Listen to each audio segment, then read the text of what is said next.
There's a solar eclipse happening this week, on August 12th, and a lot of people assume it'll look like the huge total eclipse the US had in 2024. It won't.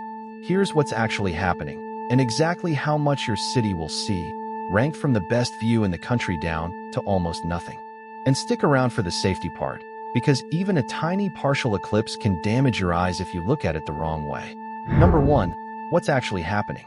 The total eclipse, where the moon fully blocks the sun, only happens over Greenland, Iceland, and Spain this time.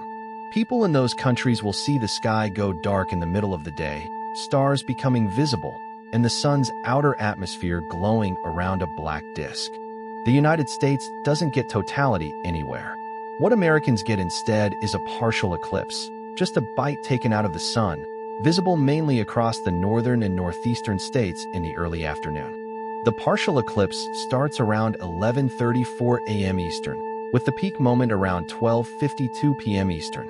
It comes down to geometry. The moon's shadow only fully covers a narrow path on Earth, and this time that path happens to fall across the Atlantic and northern Europe, not North America. If you're waiting for the next true total eclipse over the mainland US, mark your calendar for August 23rd, 2044, though that one only crosses Montana, North Dakota, and South Dakota. Number 2. The best seats in the country, Alaska. If you want the most dramatic view in the US, Alaska wins by a wide margin. Fairbanks will see 37% of the sun covered, the highest coverage anywhere in the country. Anchorage comes in right behind it at 28%. If you're in Alaska this week, this is genuinely worth stepping outside for. That's more than a third of the sun blocked out, enough that you'll actually notice the daylight dim a little around midday. Number 3. New England takes the rest of the top spots. Outside Alaska, Maine has the best view in the continental US.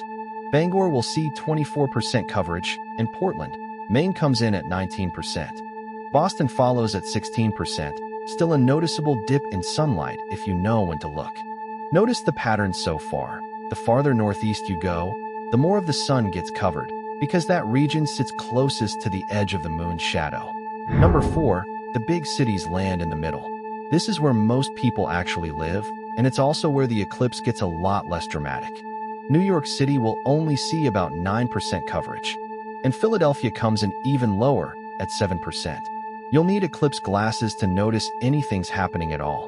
At single-digit percentages like these, the naked eye genuinely can't tell anything's different. The sky won't visibly dim, and the light won't noticeably change.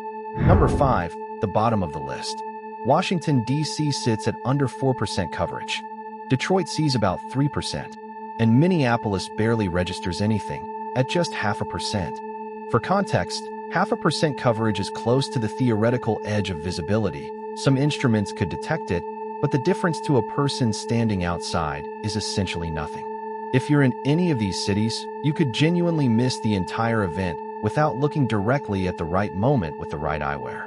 One safety note that matters regardless of your percentage: never look at the sun directly, even during a small partial eclipse.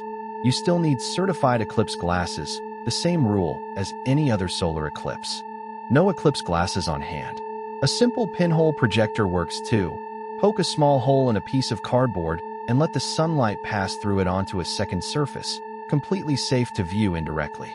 So if you're picturing the dramatic 2024 total eclipse repeating itself, that's not this one, unless you're in Alaska.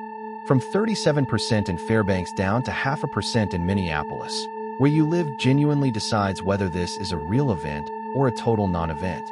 Check where your city lands on this list. Grab real eclipse glasses if you want to catch it, and subscribe for more real numbers before the next big sky event.